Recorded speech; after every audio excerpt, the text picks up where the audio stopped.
Oh, shoot.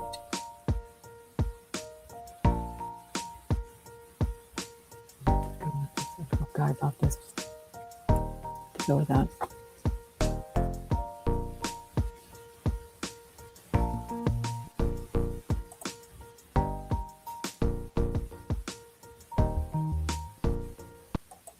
All right, welcome everyone. Hello everyone. I'm Lizette Gabriel, and I serve as a librarian within the Business and Economics Department here at the Los Angeles Public Library. Our department provides guidance to entrepreneurs and business owners by offering access to various resources, including databases, market reports, essential for business planning and research. You can access all of our recommended databases remotely using an LAPL library card. Additionally, we collaborate with partners such as the Small Business Development Center, SBDC, to highlight valuable resources for the entrepreneurial community. Welcome to today's presentation called Tax Essentials for Entrepreneurs Part 2, Self-Employment and Estimated Tax Payments, Staying on Track All Year. Discover how to maximize your business growth by choosing a structure that optimizes your income, tax obligations, and personal liability protection. Throughout this session, we will examine various legal forms, including corporations, LLCs, and sole proprietorships, to demonstrate how each choice uniquely influences your payment methods and tax requirements.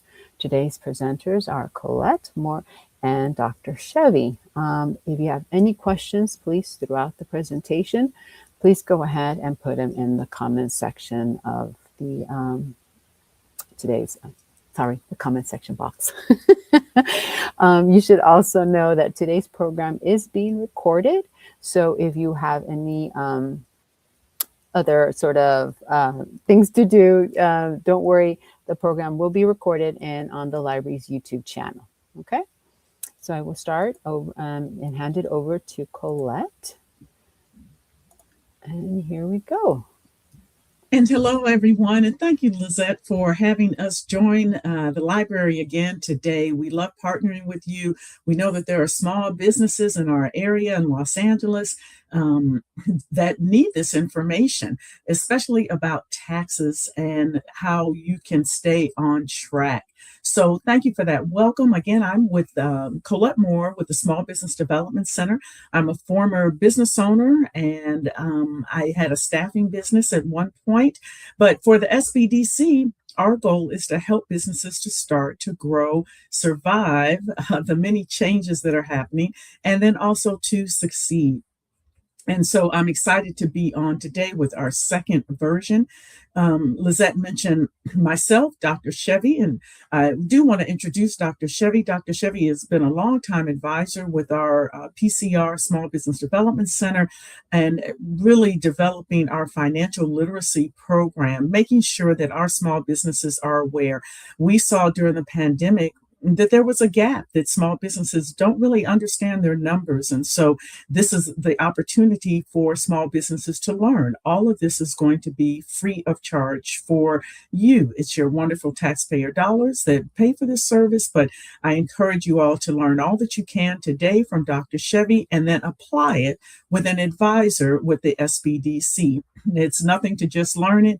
You have to apply all of these great concepts to your business to help you to succeed. And again, Lizette, we are so happy to partner with you and the library, the Los Angeles Library again, and we look forward to continuing our collaboration. So for the SBDC, so for those that might be new to the Small Business Development Center, there are 1,000 centers in this area. And in Southern California, there are 7 centers here to serve you. We are with PCR SBDC in Los Angeles, and our goal is to stimulate economic growth and to help businesses to do that. So we provide advising, business consulting, training, and resources to small businesses. The training is the advising is one-on-one, and then we host workshops like we are doing today. But we're here to help you with your funding. You're looking for a loan for your business, making sure that all of your documents are ready and in place. And one of the key things that's critical for getting any type of funding is having your taxes done and having them done properly and then also paid properly. Also, with business planning, management, legal, and marketing, all of this again is no cost and no catch to you. We have a variety of consulting specialties. So if you need some help on a legal side, maybe you're looking at a lease and you need someone to review your contract. We have an intellectual property specialist looking at incorporation and your corporate structures, business planning, marketing with AI. And we hope that the small businesses on that you are learning about AI and how it might be applied, how it might apply to your business, the good and the bad. And so, join us and we can help you along that path, help you to use it for efficiencies and perhaps some creativity and understanding some of the drawbacks as well. We teach social media. We have a big focus on procurement and the LA Games that will be coming through with the Olympics, as well as all of the other sports teams coming on. Of course, financial, of course, accounting, which taxes is a big part of that today, but there's strategies as well, restaurant and hospitality, as well as we can assist with construction. So for financial fitness, prepare, sustain, thrive. That's what we're hoping that you will do. We have expertise in this area. Dr. Chevy is a big component of what we do here. So cash flow, income statement. Do you know what your projected profitability is? If not, now's the time. You can, and you can get better. No more back a napkin understanding of your business. We want you to have business numbers so that you can make better decisions for your business going forward. Profit projections. We're talking today about self-employment, credit strategies. We have a specialist focused on credit as well, and then compliance and bookkeeping. So all of these are to help your business to move forward. Learn, apply, grow is our goal for you. So one question for the group today is, have you filed your taxes already? Put something in the chat for me so that we know. Are you a yes, you filed your taxes? Not yet. Number 2, or are you a number 3? You're almost there and you're gathering your documents. Okay, I see a 2 in there, not yet. Hopefully this will assist you in that process. Yes, someone has filled their taxes. Thank you for sharing that. Another 2, not yet, not yet. So you guys are in process. And so I'm super excited to be able to bring Chevy to the screen to be able to assist you in this process. Do not forego the advising component. It's critical to help you to learn and apply. And so we look forward to helping you with advising with one of our in our center as well. So with that, we're going to turn it over to Dr. Chevy, Dr. Jorge Chavarin, and who's our business and financial advisor for PCR SBDC. We're so happy to have him, and we're excited to have him join today and to be able to share all of this great information with you all. Thank you. And Dr. Chevy, come on. Hey, good afternoon, everybody. Hopefully everybody's doing well today. I know yesterday was a little bit raining, at least at my side of the town. And so while I'm actually going to be introducing myself, I'm going to go ahead and try to upload the latest and greatest presentation. And so that way we can actually get on point and start to understand how all this stuff works. Because quite frankly, and I'm not going to lie to you, it does take a little bit of time. Okay, it does take a little bit of time, and we need to thoroughly understand what it is that we're trying to do. So right now, I want to believe that I am going to be in present mode. Lizette, can you help me out here shortly, please?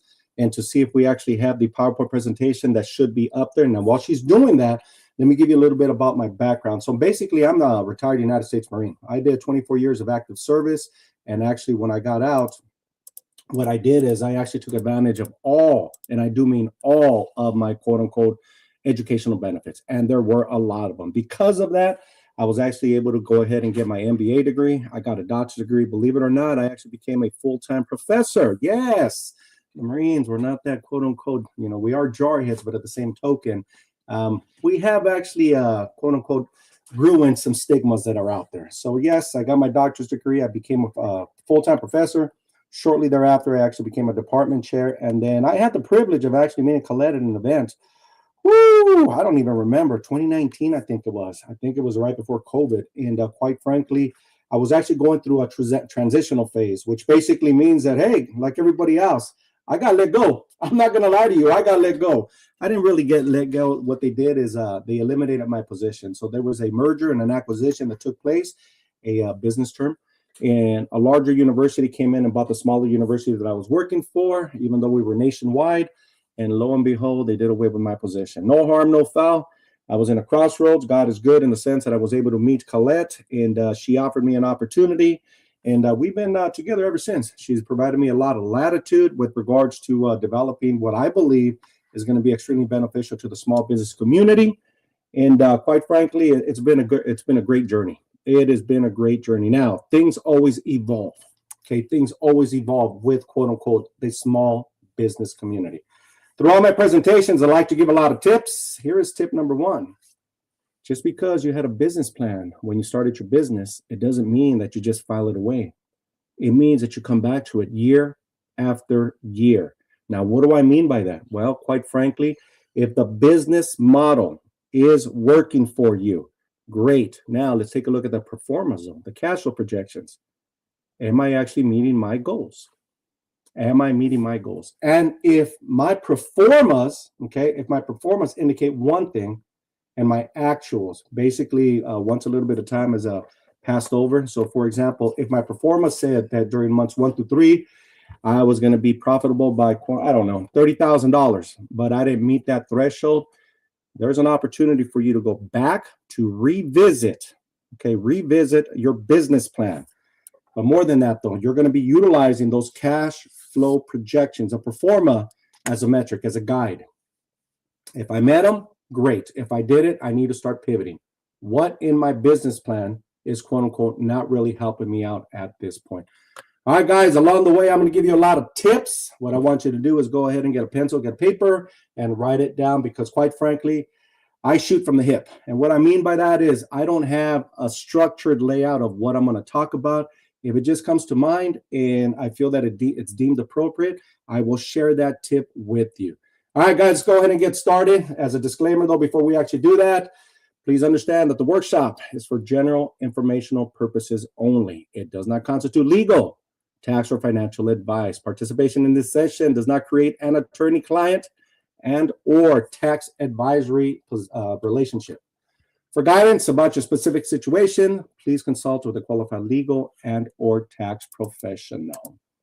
All right, so now that I got the disclaimer out of the way, let's go ahead and get started. Taxes, we all have them. Okay, we all know what they are, especially if you're a small business owner. But even if you weren't a small business owner, if you were a W-2 employee for somebody else, and guess what? A lot of this stuff is still applicable to you.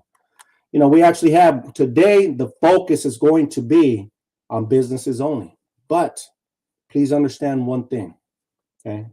Eventually, what you report on your business tax returns will impact you at the federal level and you at the state level, okay? So when we start talking about specific types of entities, they are considered what they call pass-through.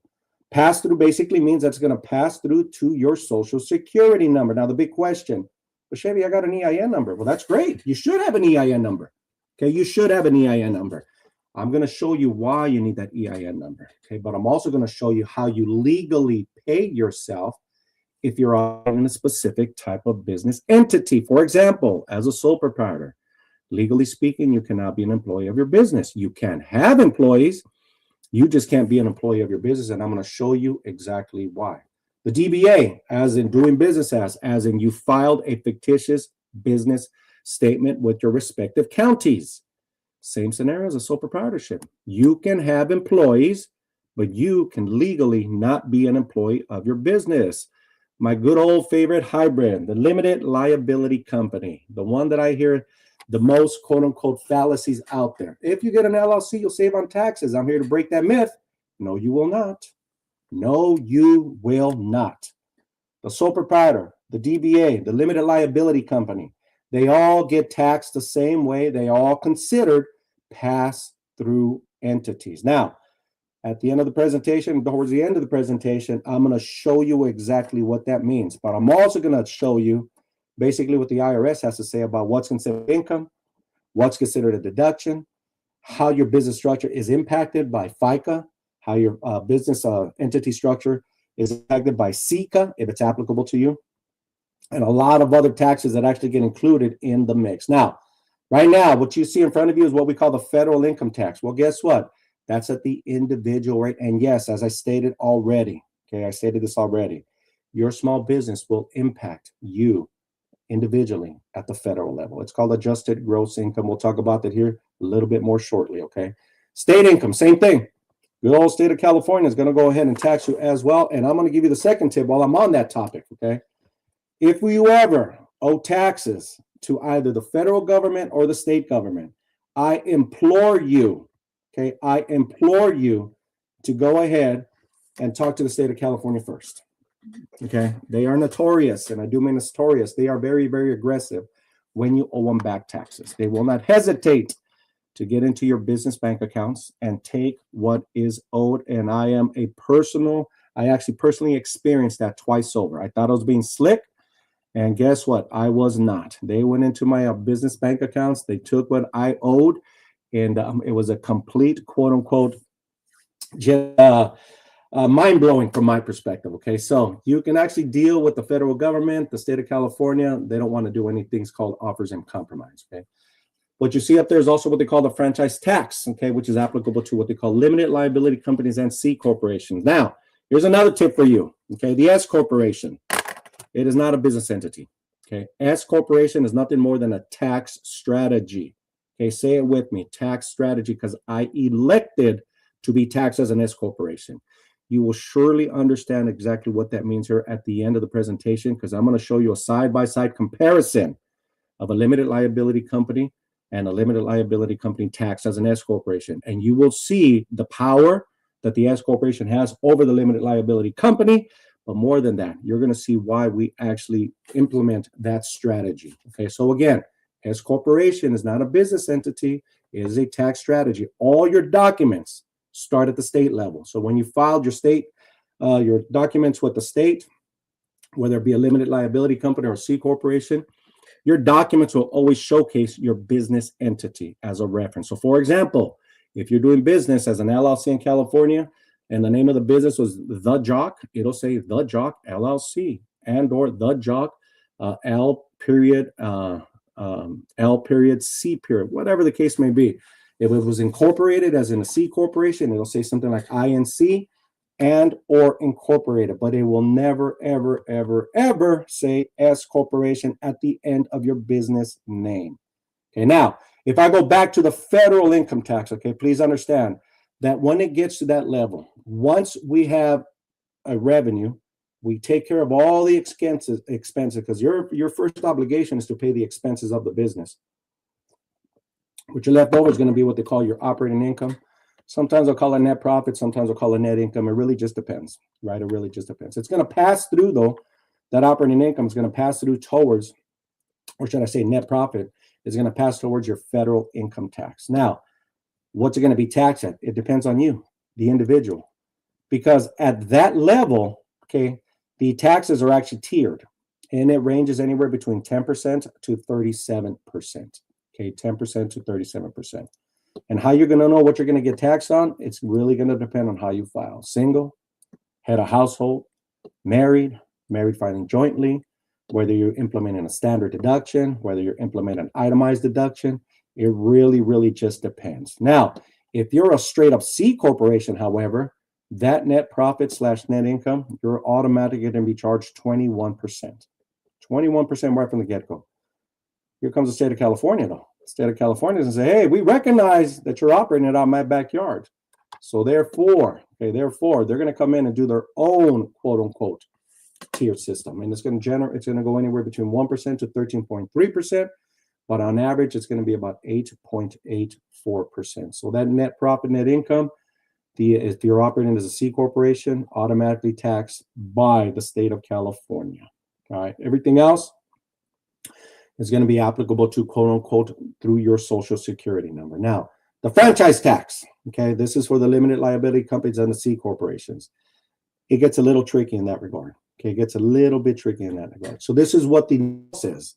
Okay, State of California, if you're a regular LLC, it's going to be $800. Okay. If you're a regular C corporation at a very minimum, it's going to be $800. However, it does get more and more complex. At the federal level, at the state level, if you are an LLC taxed as an S corporation, it's the minimum of $800 or the big OR, 1.5% of the net income, whichever is greatest. Okay, whichever is greatest. All right.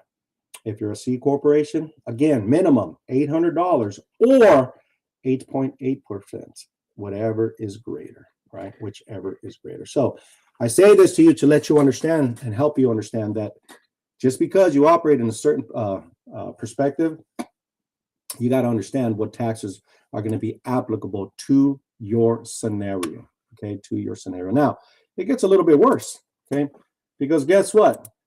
Depending on what you do, as far as you're providing a service and or something that's tangible, okay, a product, something that you manufacture. If in fact we're dealing with quote unquote just something that's you're going to buy and resell, in essence, you got a seller's permit, you're going to be responsible to pay sales tax on all the retail of the tangibles.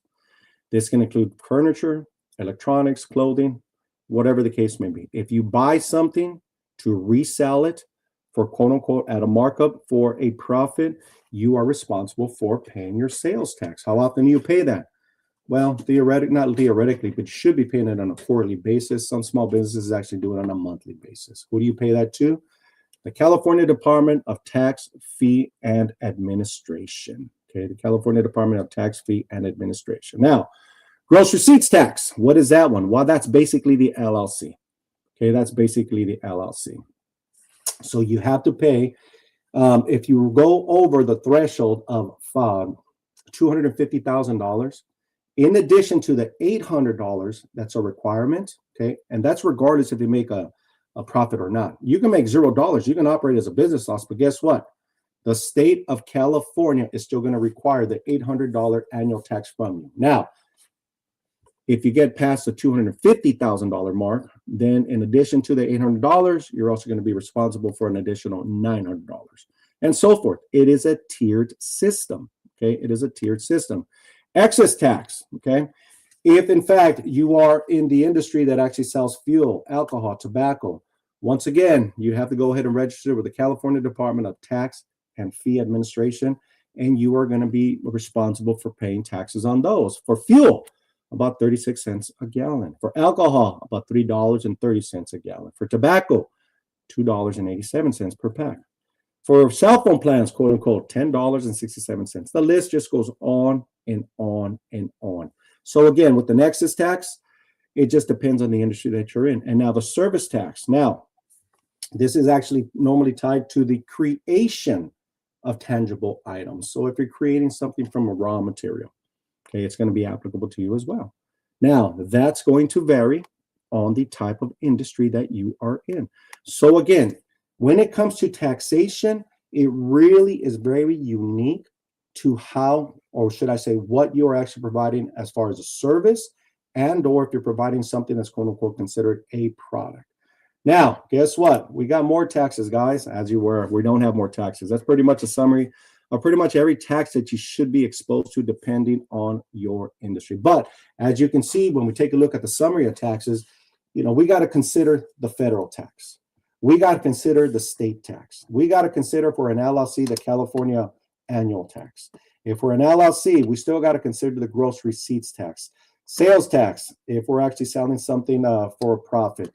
Excess tax. But today, what we're really going to be concentrating on is self-employment tax. Self-employment tax, often otherwise known as FICA. F-I-C-A. Okay, F-I-C-A. So, what are we going to talk about today? By the way, that was just my introduction, guys. Okay, that was just my introduction. So what are we going to be talking about today? Well, our learning objectives are quite simple. We're going to really understand what employment tax is. Why? Because I mentioned it earlier. If you're operating as a sole proprietor, if you're operating as under a fictitious business name, if you're operating as a single member LLC, or even a multi-member LLC, or a partnership, Okay, you have to understand what self-employment tax is. You will literally understand how it will impact the bottom line number of your business. Okay, we're going to go ahead. I'm going to show you a couple of quote unquote Excel spreadsheets that you're going to take a look at, and you're going to say, now I know how this works. Now I know what Chevy meant by self-employment tax can actually hinder us when we're going through the loan process. And I'll share that with you here shortly. We're also going to discuss how to implement a specific strategy to reduce the self-employment tax. Why? Well, because ultimately we want to try and hold on to as much money as possible.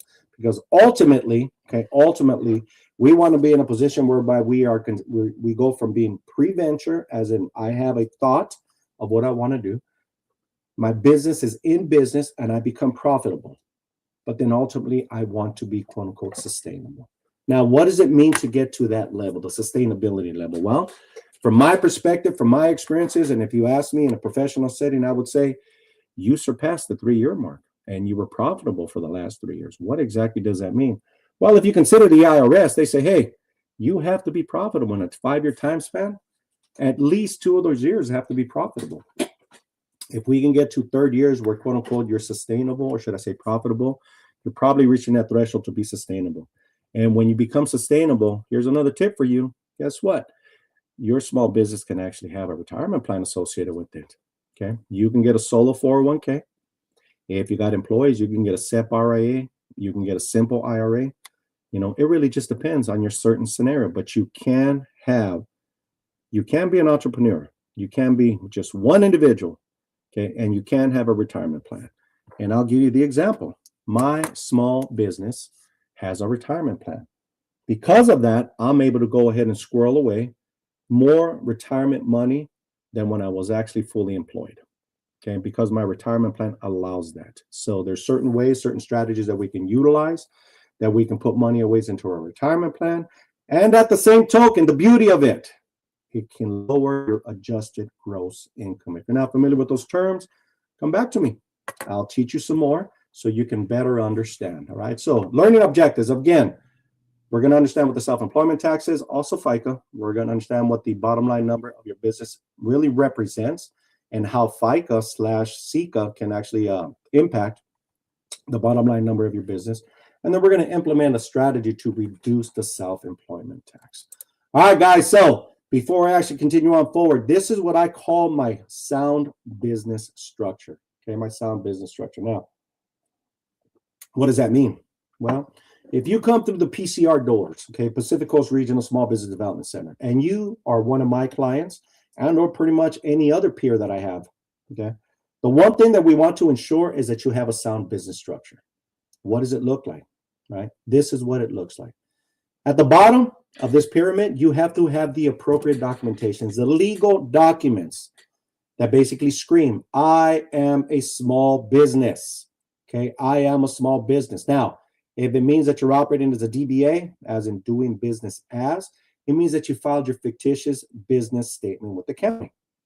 Okay, if you're operating as a limited liability company, it means that you went ahead and filed your articles of organization with the Secretary of State in California, of course.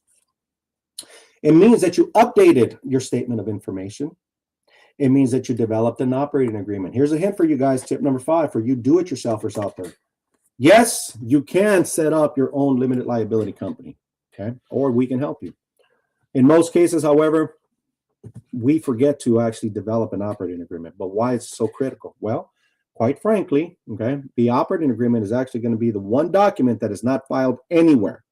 It is an internal document, but it has so much validity that you need to develop one. So in essence, that little document right there will actually illustrate the clear and separation between the person and the business, okay? The person and the business. So if the business ever got sued, quote unquote, there was clear separation indicated by documents to support the clear separation. In this case, it's called the operating agreement, okay? The operating agreement. Now, if you're operating as a C corporation, it means that you actually filed your articles of incorporation with the Secretary of State. You developed bylaws, okay? You developed bylaws. But there's one more requirement when it actually comes to compliance. It means that you are conducting your annual meetings. At a very minimum, once a year, the board of directors has to actually meet, and you guys have to go ahead and discuss certain business details, because if the business ever got sued, guess what they're going to ask for? Those 3 documents. You have to prove that you're operating as a quote unquote business. All right. Now, one step above that. So if you actually come through the doors and we help you set up your business entity, we're going to help you get an EIN number. What's the EIN number? It's a 9-digit code. And think of it like this. It is the social security number tied to your small business. Now, can you operate a small business without an EIN number? Yes, there are examples where you can, but if you have employees, no, you cannot. Okay, no, you cannot. One step above that is we got to make sure that we actually have a business bank account. Okay, so what do? We take the business entity documents, we take the EIN number, or should I say letter, and then we go to a bank of your preference and we open up a business bank account. But it's not enough just to say, I'm going to open up a business bank account. Here's tip number 6 for you. Okay, when you are there, you got to fund the business. You got to put some money inside that business bank account. Why? Because from that point forward, as an entrepreneur, you will remain disciplined. And anytime that any transaction takes place for your small business, guess what you're going to do? You're going to use that little pot of money to pay for all the expenses and or any monies that are generated need to go into that business bank account. You are going to have clear separation between you, the person, and the business, which basically means no co-mingling. Okay. We're going to have to get a business license from the city that you're operating out of. Now, in some cases, some cities say, hey, you don't need one, but we need to go to the county to get one. Okay, because quite frankly, if you're going through the small business loan process, they're going to ask for a business license. And the cherry on top, we got to have some kind of business insurance. Now, the argument might be, well, I'm operating as a limited liability company. I'm operating as a C corporation. Yes. But how much does $500,000 go in the state of California if the business is getting sued? How much does $1 million go in the state of California if the business is going sued? It is not a matter of getting sued. It is a matter of protecting your personal assets when we actually set up limited liability companies and C corporations, okay? And or limited liability partnerships at the same token. So if in fact, again, if you come through our doors, we're going to try to make sure, no, we will make sure that you actually have a sound business structure, okay? Any questions on anything that I've just covered? If so, put it in the chat. I can't do 2 things at one time or read the chat, so I will ask Lizette to go ahead and stop me if there's a question that's burning that I need to answer, and or my director, Colette Moore. Any questions, guys? Anybody? I got him. I was on mute. Actually, there is a question. Let me see here. It's from Jonathan. He asked, services are not considered tangible. Are they still subject to sales taxes? No, they are not. That was an easy one. Anything else? There you go. Colette put up a question. Is the $800 due even if I have not generated revenue yet? Absolutely. Absolutely. And I hate to be the bearer of bad news. I'm going to share an experience with you guys and some of the businesses that I deal with. And quite frankly, it is, they opened up, okay, LLCs, and we're say 5 years ago. Well, guess what the state of California, basically the franchise tax board, is expecting from you? Because the minute that you filed that limited liability company, you triggered certain agencies to say, hey, there's money's coming your way. Okay, the limited liability is one of them. The limited liability company, the minute that you actually filed those articles of organization, you basically just told the franchise tax board, hey, I'm on the hook for $800. So even if you haven't made any money, then guess what? You are still responsible to pay that debt. Now, if you've never made any money, okay, if you never made any or generated any sales, and I'm going to use the same example for 5 years, there is a waiver that you can actually request from the franchise tax board, but it's not automatic. Okay, you have to prove to them that in fact you never generated any sales, right? So there is a format that we actually utilize to request the waiver. In some cases it works, in some cases it just doesn't, right? But once you file for that limited liability company in the state of California, you just triggered an $800 debt, and it is due every year when you file your taxes. Okay. Any other questions before I continue going forward? What if you incorporate in a different state? Well, if you incorporate under a different state and you're operating out of California, you're in the wrong. I hate to put it to you that way. Okay, you are in the wrong. All right. So let's think about the corporate veil now. Okay, the corporate veil basically means that we set up these entities in order to protect our personal assets. Right. So if you set up in a different quote unquote state, but you actually have your home based out of California, okay, if the business got sued, the state of California can't protect you. Why? Because you never filed what they call a foreign entity document with the state of California. Now, does it make sense to file in another state, followed on by the state of California? In some cases, it does. In some cases, it does. But if the idea is to say, hey, I'm going to save on taxes, you're not going to save on taxes. I'm sorry. Okay, you're basically putting yourself into some kind of risk, a liability risk, which basically means that, again, if you filed in a different state, you're really operating out of the state of California, business got sued, there is no corporate veil to protect you. They can go after you legally. Okay? All right, guys. So let's continue going forward. Hopefully, I actually got your attention. And let's go see what else we can learn. So the employee identification number. Okay, the employee identification number. Now, this is literally the one thing that we're going to need when we actually start. I showcased, quote unquote, what I call my sound business structure. And level 2 was actually getting the EIN. Why? Because we needed to open up a business bank account. But what else? Why else do we need this EIN number? Well, if you have employees, okay, you need it for, quote unquote, the W-2s, right? You also need it if they're an independent contractor, the W-9s. You want to go ahead and file the appropriate compliance documents with the specific agencies. Okay. You need to file payroll documents, your 940s, your 941s, your DE-9s, your DE-9Cs with the unemployment office. You need to pay taxes, whether it's going to be FICA or FICA, state taxes, gross, excess, sales, etc., etc., etc. So back to the original question, or a point that I made, can you operate, quote unquote, via strictly your social security number as a sole proprietor? Yes, you can. Okay, yes, you can, but you cannot have any employees. Okay, you cannot have any employees, right? And your industry has to be something that might be service connected, so that way you don't have to pay sales tax, right? But anything above that, though, you are going to need an EIN number. All right. So let's talk about this this FICA thing real quick, okay? Federal Insurance Contribution Act. Guess what, guys?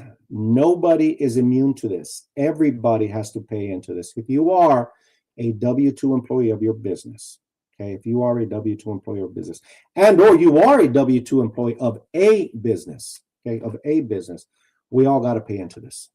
Okay, basically is nothing more than a tax act that was enacted in 1935 as part of the Social Security Act. The purpose, to provide financial support to retirees, the disabled, and survivors of deceased workers. Everybody has to pay into it, okay? If you are, quote unquote, a W-2 employee of a business, you are responsible for half of the 15.3%. If you are both the employer and the employee, you are responsible for the entire thing. We just actually call that the quote unquote SECA, Self-Employment Contributions Act. It's basically the same thing. FICA was started in 1935. SECA was started in 1945. And this was self-employed individuals to have the same options to Social Security and Medicare. If you are, quote unquote, an entrepreneur and you are a W-2 employee of your small business, which basically means that you're either a C corporation and or a LLC tax as an S corporation and or C corporation tax as an S corporation, then by default, you are actually subject to SECA, not FICA. But let's take it one step further, though. Okay, let's take it one step further. What are the key differences? Okay, well, here's a side-by-side comparison, guys. Okay, here's a side-by-side comparison.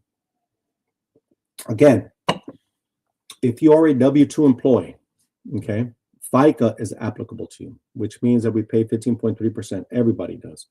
Same thing with SECA, okay, self-employment tax. Now, who pays it, though? That's a little bit different. If you work for somebody else as a W-2 employee, the employer is responsible for 7.65%. You, the employee, will pay the other 7.65%. Now, on the right side, if you're self-employed, you pay the entire thing, 15.3%. Now, the income basis, okay? If you actually are a W-2 employee of a business, it is going to be applicable to your gross wages. If you are self-employed, it's only going to be applicable to your net earnings. And the net earnings is nothing more than the net profit slash net income. Stay with me. Trust me, you're going to understand a little bit more as I continue going forward. Now, deductibility. And this is for taxes, tax purposes. As an employer of an employee, okay, what you pay out, your employer portion of FICA is considered a business deduction, which means you can write it off against the net profit. Being self-employed, only half of it, okay, only half of it is going to be deductible. But that's not going to be a deduction of quote unquote the small business. It's going to be a deduction when you actually do your individual taxes, your 1040s. Okay, so half of the self-employment tax can be deducted from your ordinary income. So why this matters? Well, if we take a look at a side-by-side comparison, we have an employee on the left-hand side that basically earned $100,000. Okay, that's what they paid them, their salary. Self-employed, business generated $100,000. But wait a minute, if you're self-employed and I'm the only individual, okay, the only individual that works for this company, right? Basically, what I'm saying is I earned $100,000. No, the business earned $100,000. Now, as far as a business expense, can we deduct that? If you're an employee of a company, no, you cannot. Okay, you cannot. Okay, it is not considered quote unquote a business expense. Okay, to a certain degree. Okay, to a certain degree. Now, if you're self-employed, well, yeah, there's items that can be considered business expenses. Okay, there are. And there's a lot of them out there. I'm going to showcase to you guys which ones they are. Now, as far as taxation, though, okay, taxation. The taxable income that's going to be subject to the entire 15.3% if you're an employee, 12.4% is going to go to Social Security, 1.5%, 1.45% is going to go to Medicare. If you add the two, you'll notice that it's 15.3%. So as an employee, okay, as an employee, if I just look at numbers and I'm a W-2 employee of a business and I earn $100,000, expect for $15,300 to be paid into Social Security and Medicare. Okay, similar scenario, except that you're self-employed now. If the business made $100,000, but it had to spend $75,000 in order to generate the $100,000, what's left over is what they call the net earnings and or net profit and or net income. It really just depends on the scenario that or the terminology that you're utilizing. Only the 25% is quote unquote subject to the 15.3%, as in SECA, self-employment tax. Okay, so when we do the math, if you're self-employed, you can actually you're going to be paying about $3,825, as opposed to if you were a salaried employee, $15,300. Right. So there is a lot of differences between FICA and SECA, but the bottom line is this: both of them are going to be subject to quote unquote self-employment tax, and or they're just going to call it FICA, but they're both 15.3%. Okay, 15.3%. Now, these are just illustrations. If I actually break it down and I actually do the actual numbers, when it actually comes time for the taxable income, if you're self-employed, it's not really quote unquote 100%. We actually multiply the net earnings by 92.35%. They call it a rule that really tells us what we're going to be subject to as far as self-employment tax. But for all instructional purposes for today, I just kind of want to give you an illustration of what's going to be subject to, or should I say the self-employment, the 15.3%, that's going to be subject to a specific type of net earning. Okay, stay with me. I know it's a little bit confusing. Here shortly, I'm going to have a couple of quote unquote slides that show you how all this thing breaks down. And trust me, you will understand it once we are actually done. Right? Any questions on anything that I've covered so far before we actually break everything down? Miss Lizette, can you please help me out? Is there any questions? Yes. So Jonathan actually has one. He says, if I'm funding my business bank account from my personal checking/savings, is there a way to document or invoice that the money comes from my personal account to avoid the visage of piercing the corporate veil? You already pierced it. If you have an LLC and you have a C corporation, you already pierced it. Any savvy lawyer can actually prove that. Okay, the only way to do it is to stop what you're doing now and fund the business, as in fund the business account. Any other questions? No, that was it. So, I hate to, there's a lot of information out there, but I'm pretty direct when it actually comes to doing right and wrong with small businesses. I want to keep you out of trouble. And trust me, I deal with trouble on a daily basis, right? On a daily basis, I deal with distressed business owners because they're doing certain things in a perspective that's going to get them into trouble. I'm not going to beat around the bush. This is what we have to do. Here's your action plan. These are the worst case scenarios. Sometimes I'll just say, hey, you know what? Let the dog die where it's at. Just let it lie where it's at. Because if you start to try to untangle it, you might open a Pandora's box. So he said, to clarify, I'm transferring funds from my personal account to my business account. Do I need to invoice that? Why are you doing that? Why are you transferring? It's either you're going to fund the business through a contribution, your own personal contribution, right? Or you're going to loan the business money. There is no invoicing. No, it's you have to fund the business. So there is no invoicing involved. Which basically means you have to find capital for your business separately than from your personal, though, right? No, you can, though. Initially, when we start any business, we're always going to put our own personal contributions into the business to fund the business. $1,000, $2,000, $5,000. I'll tell you, I started mine with $3,845. My own personal money into my small business. That was my capital contributions to it. When EIDL rolled around, I applied for it and I got a little bit more money. No, actually, I didn't. If I remember correctly, I got denied because it was a conflict of interest. But the point is that as I started generating more money, right, all my money started going into my business bank account. Now, on my operating agreement for my LLC, it showcases on there. I, Jorge Chavarin, capital contributions, $3,845. Now, my dissolvement, because in my operating agreement, it's going to talk about my exit strategy and my dissolvement plan, if in fact I get there. What happens to that $3,845? It dies with the business is what I put in there. Okay, I'm not going to extract it. Now, if I put a statement in that says, well, all capital contributions are going to go back to the original contributor, I can do that, right? But you have to fund the business initially. Okay? Yeah, okay. All right, guys, so let's move on forward, okay? How does this all work? How does it work? Quite simple. Okay, we have to understand what business income is. Okay, we have to understand what the income is. Now, everybody knows it. It's earnings generated from activities. It can be primary, it can be secondary. It's basically the core activities of the small business. Now, if you're a retail store, the income can come from the sale of a merchandise like clothing, electronics, groceries. If you're a service provider, the fees earned from providing professional services such as legal advice, haircuts, in my case, consulting. I provide consultation for a price. Manufacturing, right? If you're a manufacturer, the revenue comes from the sale of goods to wholesalers, to businesses, whatever the case may be. If you're into rentals, the income can actually come from the tenants that use the property, the land, the use of the equipment, whatever the case may be. Okay, whatever the case may be. But the business basically has to generate income. That is known as your business model. How do you make money? Right? How do you make money?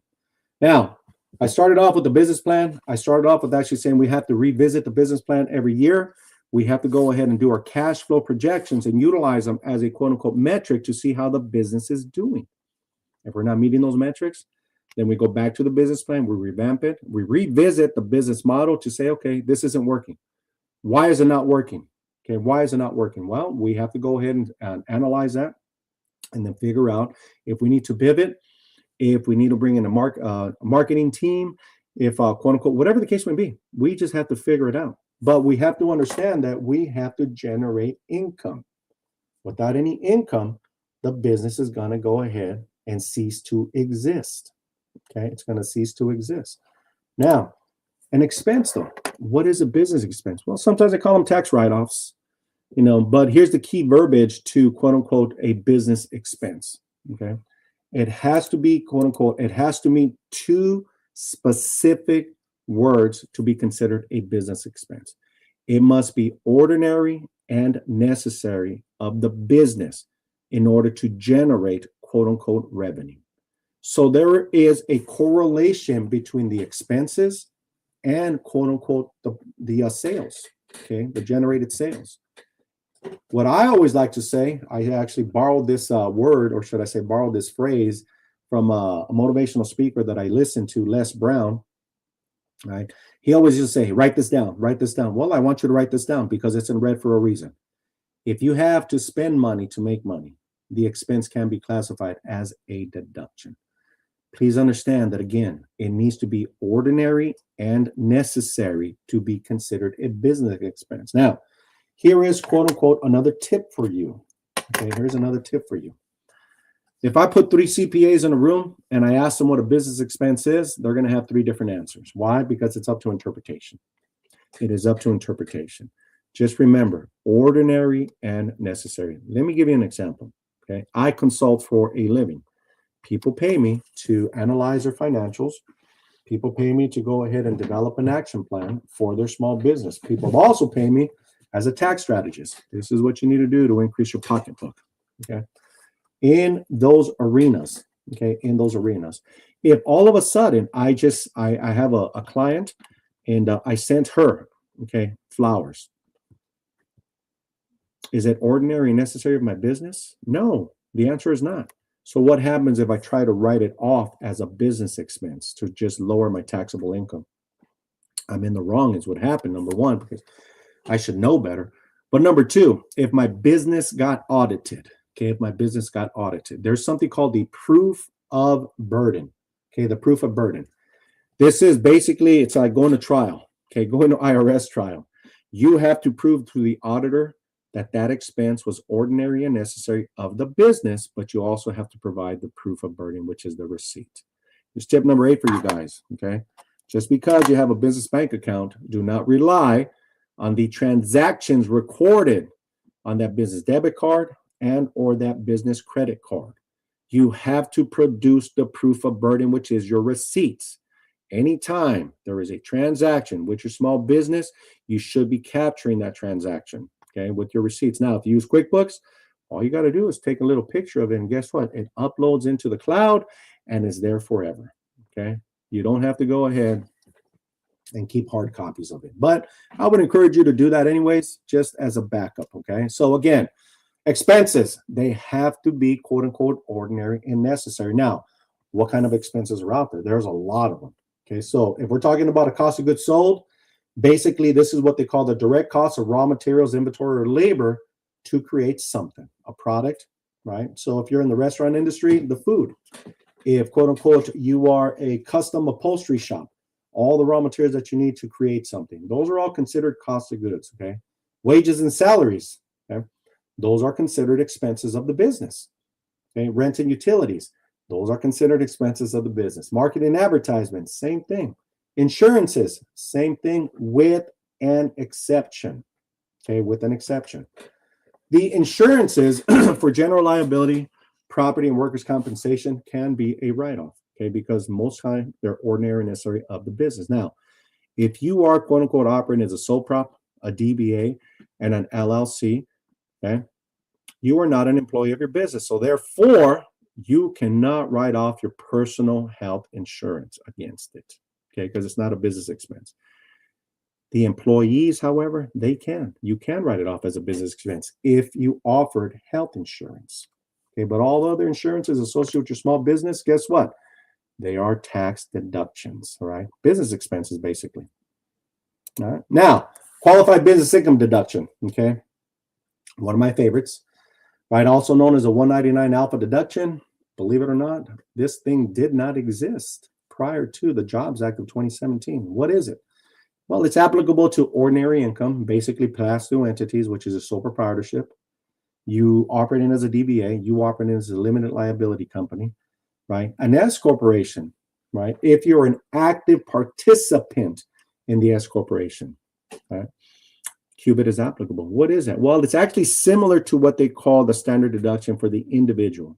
So in essence, quote unquote, as of July 5th, 2025, it became a permanent law. Okay, it was set to expire, but now it is a permanent law. And basically what that means is that at least 23%, actually it's 20%. This is a typo, guys. 20% of your net profits of a small business can qualify, okay, as free and clear cash. Okay, free and clear cash, which basically means that 20% of your total net profits are not going to be taxed. Now, why? Why do we want that? Well, it's a way to reduce your taxable income, number one, right? But it's the quote unquote, the federal government's way of saying, hey, I'm not going to tax you on this. You can do whatever you want with this money, but I would hope that you reinvest it back into your business. Because why? It's freeing up cash flow. There are limitations though. Once you get to about $197,000 as a single filer, it begins to phase out. If you're married, filing jointly, remember I said earlier, everything's considered pass-through that we're talking about basically today with the exception of the C corporation, which means it impacts your personal tax scenario. It impacts your personal tax scenario. So if you're married and you're filing jointly, it begins to phase out at about $394,600. So QBIT is a good thing to have. And yes, you can write off everything if it is ordinary and necessary of the business, number one. But number two, here's another tax advantage or another tax strategy for you. Don't go out there just trying to buy, quote unquote, that G-Wagon just to buy that G-Wagon because you actually have a little bit of extra cash. Okay, sometimes the write-off is not actually worth it, okay? Do yourself a favor, consult with your CPA, see what your overall tax scenario is going to look like, because I see this all the time on social media. Oh, I wrote it off against a business. I bought a G-Wagon. I bought this. I bought that. Sometimes it just doesn't pan out, okay? Sometimes it just does not pan out, all right? So, again, the business deduction, qualified business income deduction. I love it because I utilize it all the time, and guess what? It's actually been very fortunate for me as a small business owner. Now, before I get into how this all really works, okay, because I'm going to do a breakdown of everything here shortly, is there any questions in the chat that I need to address? No, I don't see anything so far for this section. Okay, so this is how it works, guys. This is how it works, okay? So this is basically, again, I said sole proprietor, fictitious business operating as under a fictitious business name, single member LLC. It can be multi-member LLC as well. Okay, it could be a general partnership. Right, this is how this works. Okay, this whole thing about taxation works. Okay, let's hypothetically assume that the business generate $125,000 of revenue. Let's assume that there was $55,000 in expenses. So what we're saying is that the business had to spend $55,000 in order to generate $125,000 worth of sales. The difference between the two is your net profit. Okay, the difference between the two is your net profit. If you're operating in any of the 5 structures that I just mentioned, that basically means that that's how you legally paid yourself. Once again, you cannot be an employee of your business, but you can have employees. Okay, you can have employees. So in this example, $70,000 represents how you legally paid yourself, okay? That magic number right there, believe it or not, is a tell-all tale, okay? It provides a lot of information to banks. So, hypothetically speaking, what were to happen if my expenses were $155,000 and my revenues remain the same, $125,000? That means that the business is operating at a loss of $30,000, okay? Now, if the business is operating as a loss, okay, write this down. There's no taxes to pay. Why? Because you're operating as a loss. That's why. Okay, you're operating as a loss. That's why. If the business is profitable, okay, it is said that you're operating in the black, which basically means you have a profit, which means that that $70,000 here in this example represents how you legally paid yourself. But even beyond that, it is subject to self-employment tax. It is subject to Social Security and Medicare, 12.4% and then 2.9%. So the combination of two, again, 15.3% in this example, that $70,000 is subject to self-employment tax, which basically means that you're going to pay about $10,710 in self-employment tax. So basically means you're paying into Social Security and Medicare. Now, if you want to get technical about it, we can. Okay, it's not really $70,000. It's quote unquote 92.35% of $70,000. It's really considered taxable income, which is about $64,645.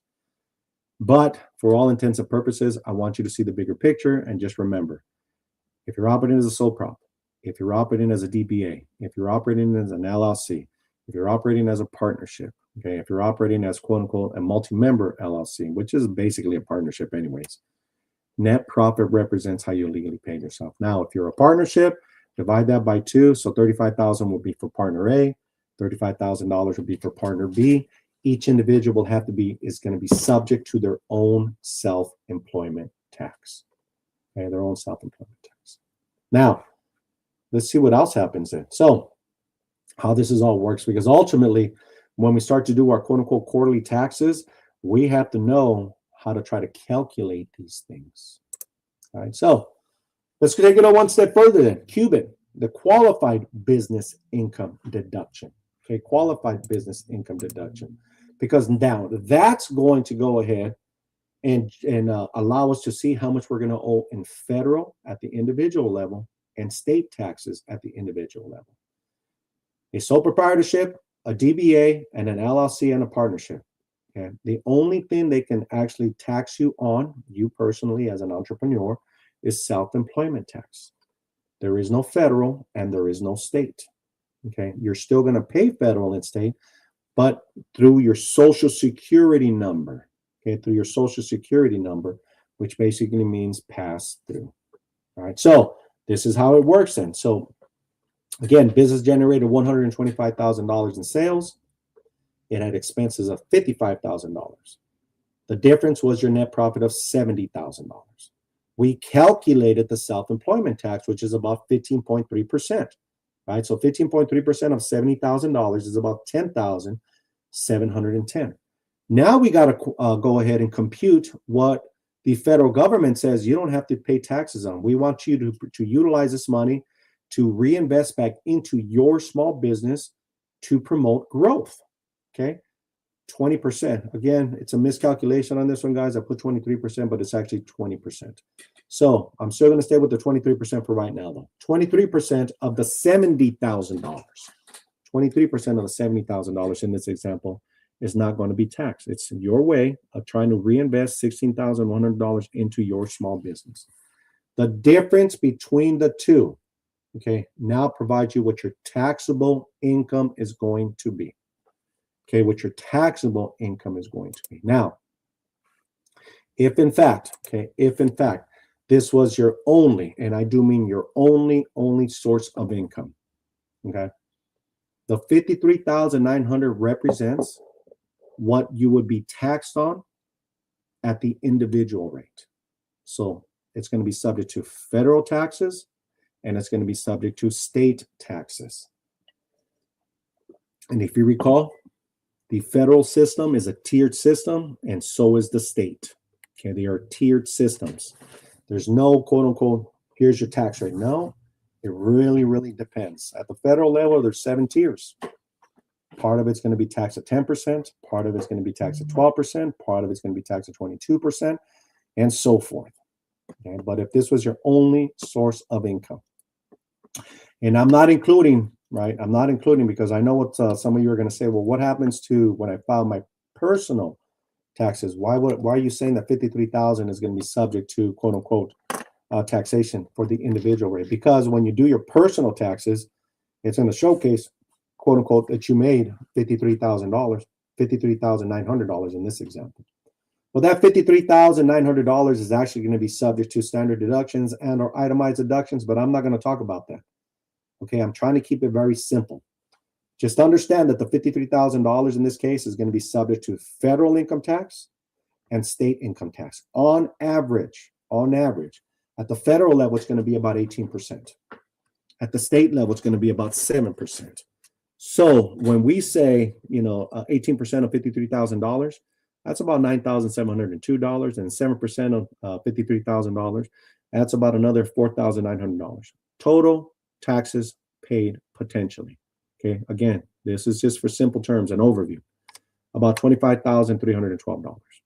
Okay, $25,312. Now, is there a way to go ahead and help yourselves out to reduce all this? Of course there is. Okay, but before we actually get there, let's see what happens when, quote unquote, you actually have an employee of your business. Okay, again, this right now is just you. Okay, this is you now. Okay, no employees, no nothing. So what happens when you do have an employee?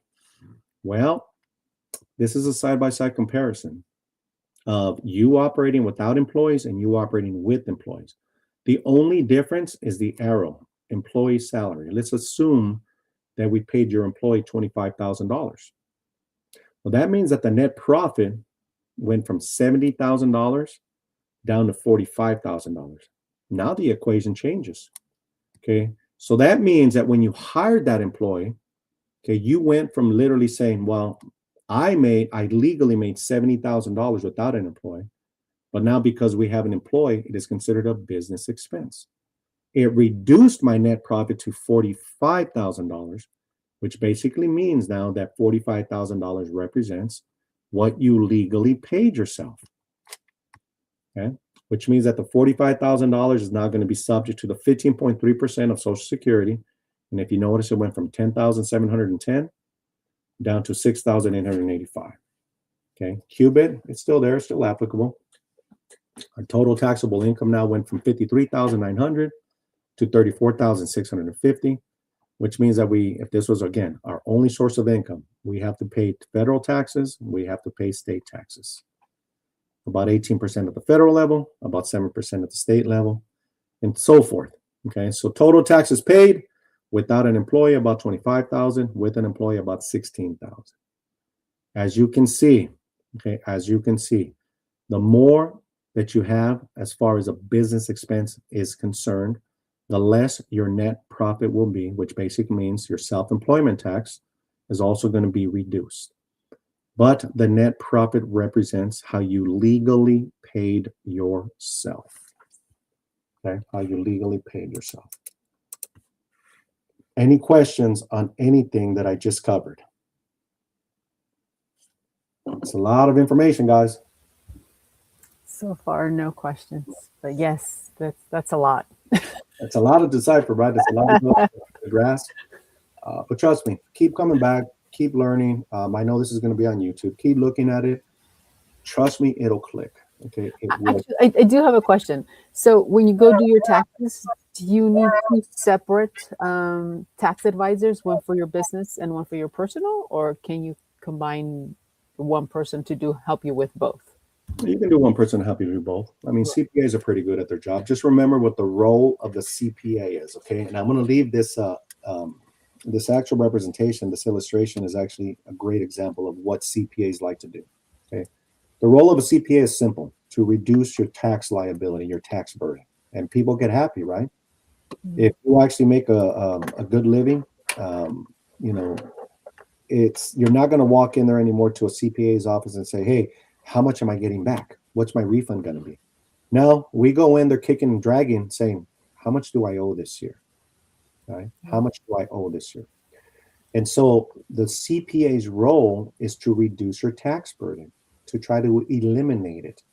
The way to do that is to increase your expenses. Okay, but remember what I said though. It has to be ordinary and necessary, okay, of the business. And there's this little thing called the proof of burden still that we have to deal with if the business got audited. All right, if the business got audited. Now, here's a problem with that statement though.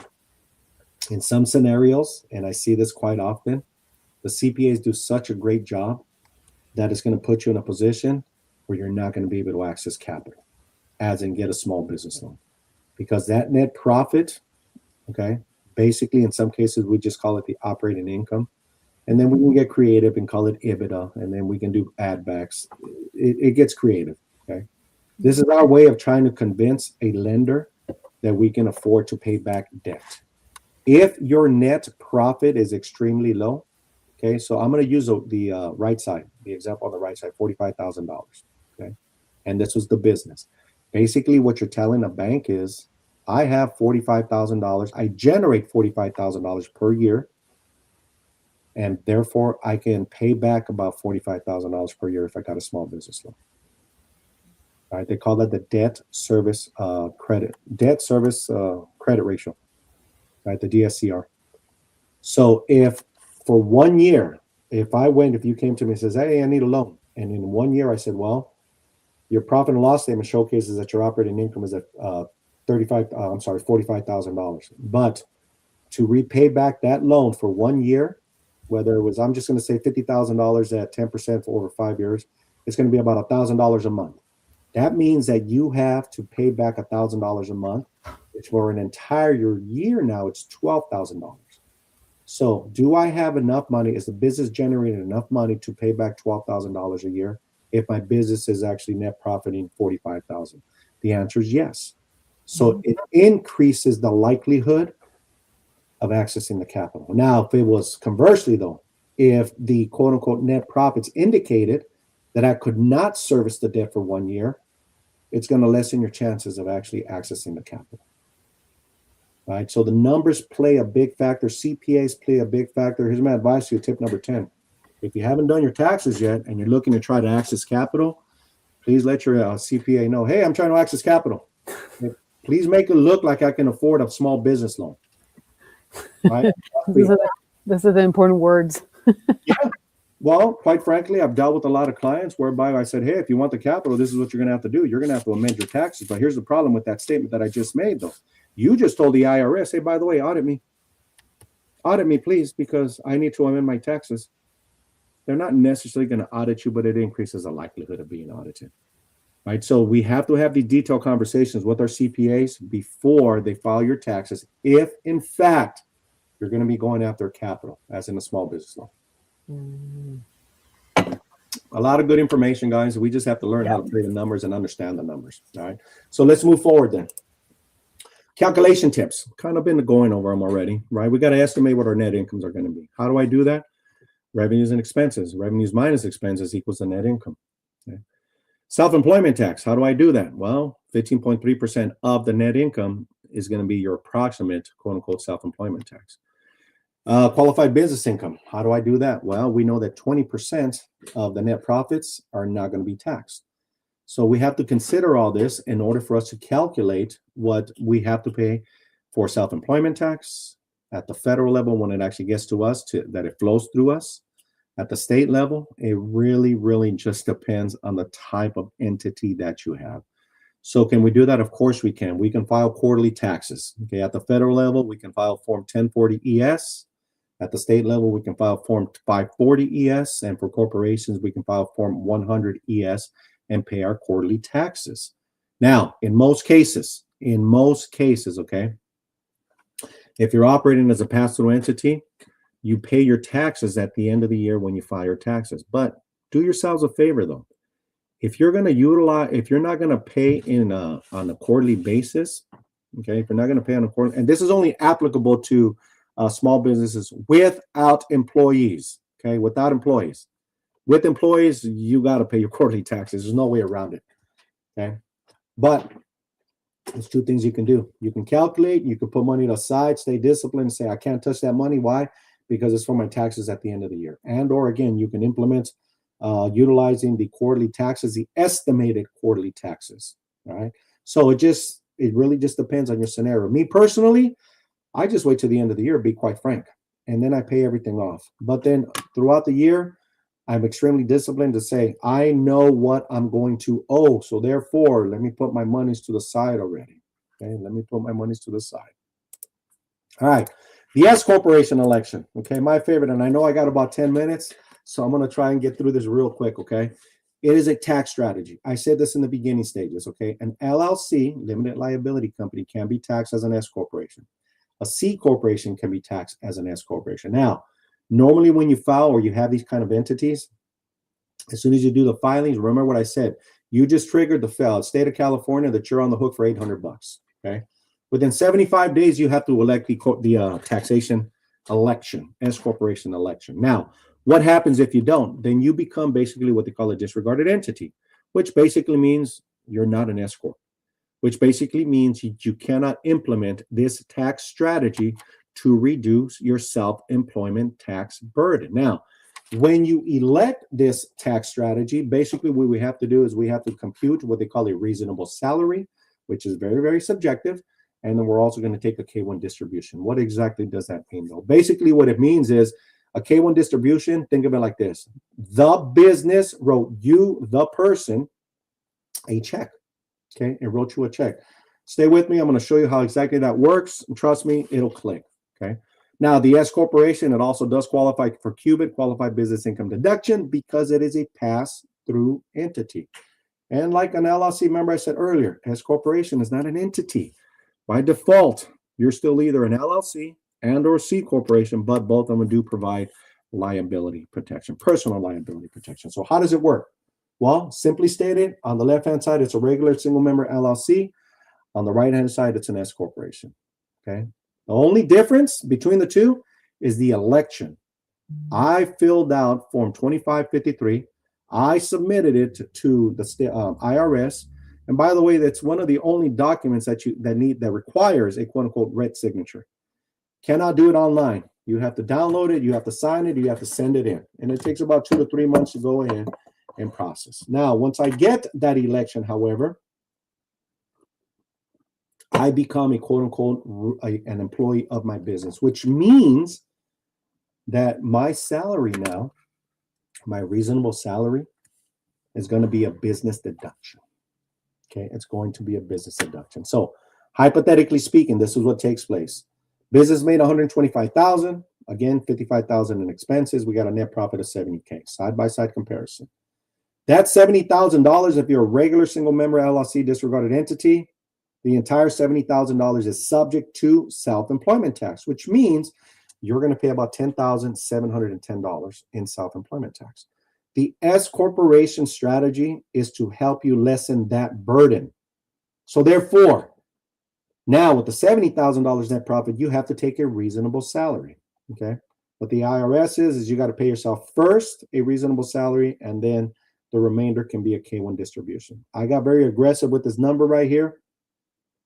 But normally, at a very minimum, try to do a 50-50 split and or at least a 51-49 split when it actually comes to your net profit and what a reasonable compensation is. Now, you can do some research on what a reasonable compensation is with regards to a person of your stature and the business that you are in.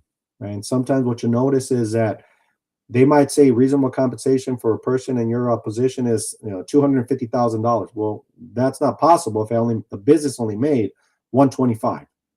Okay, so we have to be reasonable about it. So in this case, what we're saying is that the reasonable compensation is going to be $30,000. What we're also telling the IRS is that I'm only going to pay self-employment tax 15.3% to my Social Security and my Medicare, and the only number that's going to be subject to it is my reasonable salary of $30,000. Of $30,000. So basically, I went from paying $10,710 in social and FICA, in a self-employment tax, down to $4,590, which saved me about $6,120. Okay, the strategy works. Okay, but there is a lot of compliance with it, guys. There's a whole lot of compliance with it. Once you become a W-2 employee of your small business, you have to deal with the quarterly filings. With the unemployment office, you got to file your DE-9s and DE-9Cs. With the IRS, you got to file your 940s and 941s. Okay, so there is compliance associated. Payroll, you got to pay somebody to run payroll for you, and or you can just use QuickBooks. Okay, but it does come with additional costs. Now, the magic number. At what point should I convert my LLC into an S corporation? When your net profit is at about $40,000 or more. Anything prior to that, the juice is not going to be worth the squeeze. Okay, anything prior to that, it's not going to be worth it for you, because once you convert to an S corporation, the compliance comes into play, payroll comes into play, and now you're going to have to file 2 tax documents: your 1040 individual taxes and your 1120S, which is a corporation business tax. Quote unquote CPAs love those. Why? Because they can charge more money. So the tax savings is really not there if the net profits are not beyond quote unquote $40,000. Okay, $40,000. Now, again, kind of mentioned compliance already. There's a lot of things that we have to do when we cover an S corporation, and the due date's about 30 days after the end of the quarter. Okay, 30 days after the end of the quarter. All right, guys, best practices. What I want you to do if you're actually going to consider the S corporation election, and even if you're not using the S corporation election, as a best practice, utilize some kind of accounting software. Okay, utilize some kind of accounting software because you got to track all your transactions, no matter how minute it is. We got to track all our gross receipts. From time to time, you got to consult with the CPA that's familiar with LA and California tax codes. Why? Because we're much different than New York, than Florida, than Chicago. Much, much different. Okay, we got to stay current with LA wage ordinances. And please, please, please file your renewals and estimated payments on time to avoid any kind of penalties. Ladies, gentlemen, that's pretty much the end of my presentation. I'm going to leave the door open for, I think we're supposed to be here till at least 3 more minutes, 1:30 if I'm not mistaken. I sped it up just a tad bit because I wanted to get all the information in. But please remember, you can always go back to the recordings. You can always listen to them, and you can always learn more and more and more. You want a one-on-one? Become a client of PCR, Pacific Coast Regional Small Business Development Center, and you can request me, and I will actually guide you and provide you with one-on-one counseling. Ms. Lizette, by all means, please, it's on you. Yes. So before we go, there are 2 questions. The first one is, does an irrevocable trust of an investment property have a K-1? And the second part of that question is, if the sale of this trust generate a K-1? Okay, these are very in-depth questions. I would ask you to go ahead and talk to your quote-unquote tax strategist on that one, your advisor, because irrevocable means that you cannot go ahead and make it, should I say, once it's filed, it's a trust. You can no longer undo it. Revocable means you can undo it, which basically means I have a revocable trust. At any given point in time, my wife and I, we can go in there and we can change the trust. Irrevocable means it's set in stone now. It is a done deal. You cannot change it. Whatever's in there is the law. You have to abide by the law. Now, there's not enough information in here to say if the investment property has a K-1 in a revocable trust. Here's a problem with that. I don't know what that means exactly. Is it just owned by this irrevocable trust? That's meaningless. Okay. That's meaningless. Who is actually running the day-to-day operations is a more appropriate question, because now there's this little thing called material participation. It's not just that the revocable trust owns it. And I'll give you the example. Okay. My home is owned by my revocable trust. Okay. My rental properties, however, are owned by my LLC. They are not owned by my revocable trust. Why? Because it's difficult to get them out. Okay. Once they are in, they're in. Right. I would ask you to please consult with your CPA, because I don't know exactly what you're getting at and or specifically what's going on with you. Okay. Okay. And then the second question is, will this slide recordings be available for replay? And yes, so for all of you who want to go back and review this amazing presentation, yes, the recording, once I end the stream and we say goodbye to Dr. Chevy and to all of you, the recording will automatically stop and it will upload immediately to the library's YouTube channel. I will also share the link with Brianni so that way she can then pass it along to all of you and you can review it at your leisure or save it somewhere safe. And you guys can go back and review all the amazing tips and notes that Dr. Chevy gave you throughout the presentation today. Anything else that I'm missing? No, if Colette's still on here with us, yes. Sorry about that. Hi. You know what? I just wanted to share one thing here, and many of you, those that are on, if you can take a moment to do if you can take a moment, you will be receiving a survey if you registered with us. And then also, I just wanted to please go ahead and do the survey. But the key thing is, if you don't have an advisor, get an advisor. If you're a former business owner, running a business can be complex. You guys heard some of that today. Chevy's putting it in terms that make it easier, but it can still be challenging and difficult because even he was mentioning LLC versus the S corp.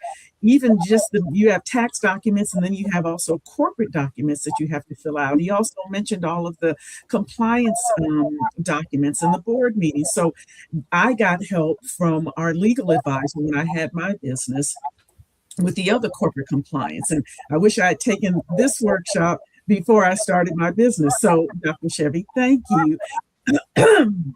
But wherever you are, we can meet you there, and our advisors can assist you with that. So just last thing, if you don't have that advisor, please click on that QR code there. We are here to help you, and we really appreciate the LA Library for working with us and helping us to share information to help our businesses in this LA area thrive. So thank you very much. Thank you, Lizette, for having us, the PCR SBDC again. Thank you.